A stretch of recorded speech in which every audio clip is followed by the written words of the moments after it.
So another meme I saw, changing the subject just a little bit, has to do with food for healthy lungs, right?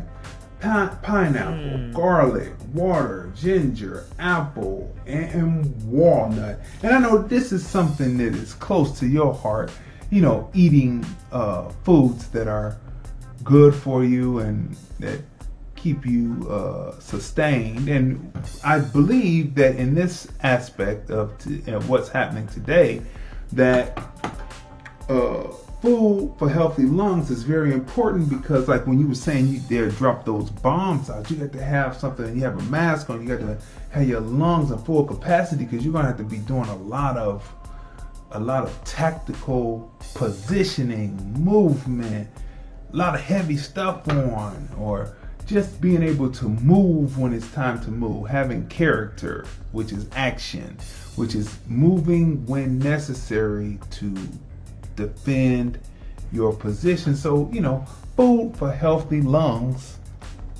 What do you think? This is a time where we're going to have to be preemptive and corrective. We understand that in our communities in particular, there's a lot of high blood pressure, a lot of respiratory illnesses and things like that. And so that's going to be the corrective. But the preemptive is even if you don't have any health problems, no health bad diagnoses ever, you need to start doing these things to build your body up so that you're ready, particularly those of us who are carrying a little extra weight. I don't want to be offensive. I'm a heavier person myself, so I'm not being offensive to heavier people. We have to go the extra mile, especially and don't keep the weight on as you're losing the weight. Now, the interesting thing about that combination, and there's one very key one that's missing, and that's lemon. Lemon is an antioxidant. You should be daily drinking a mixture of distilled water, ginger, pineapple, some kind of combination of those. And you want to have lemon in there all the time. And also another one to add is green matcha tea.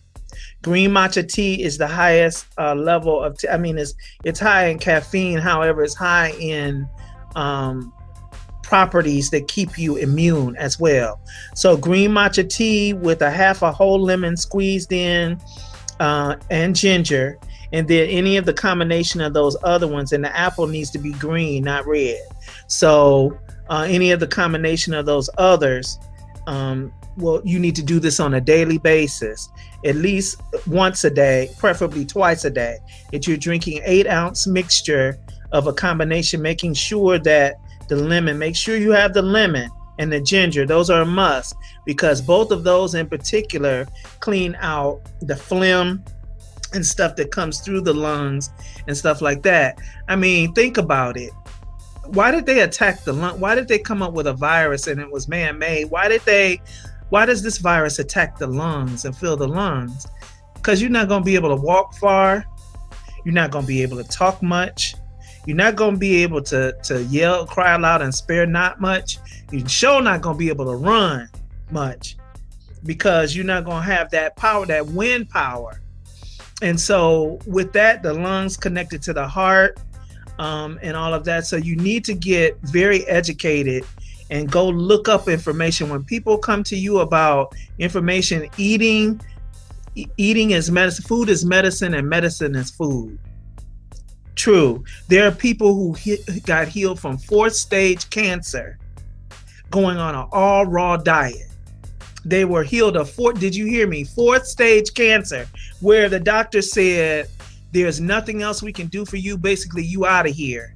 They went on an aggressive, all raw, non-cooked food diet, and they were healed because those combination of foods and the nutrients that are in the foods reversed the cancer. Unless we become knowledgeable about this, we have to see ourselves as soldiers in an army. This is how we have to see ourselves, as soldiers in an army. So we're training in an army. You don't see them eating certain things in an army. When you're training, you don't participate in certain things, you don't hang in certain places, you don't surround yourself with certain types of people, you are a soldier in the army, and this is how you're going to have to be, not a civilian, if you're going to survive. This stuff is crazy. Are you seeing how crazy it is? Do you see how we can't get no truth from the media? Do you see how law enforcement is just doing anything? Are you seeing how government is just doing anything? Do you see all the corruption? Do you see all of that? So what are you going to do? You're going to just sit and wait for the next thing to happen? Or are you going to say, hey, I got to strap myself in and get myself ready for whatever? Because if it's going to be like that, then I'm going to have to be able to run in with both eyes open and go in like a bomb. And, you know, for those of you, I want to put a disclaimer on that because, you know, we have eyes and ears hearing and eyes watching. I did not make a terrorist statement. I did not make a terrorist statement. However, nobody is going to sit and just be a sitting duck for y'all to just run roughshod over and go up in with no grease and not do nothing about it. Nobody's doing that. So I digress. The food is very important. The food is very important. Guys, take that seriously. If you don't take anything else seriously, any diagnosis that you have can be reversed. That coupled with knowing how to use the power of your words. You don't understand. You have to know who you are. And we'll get on that on another show. But listen, the power of your words and your diet is everything.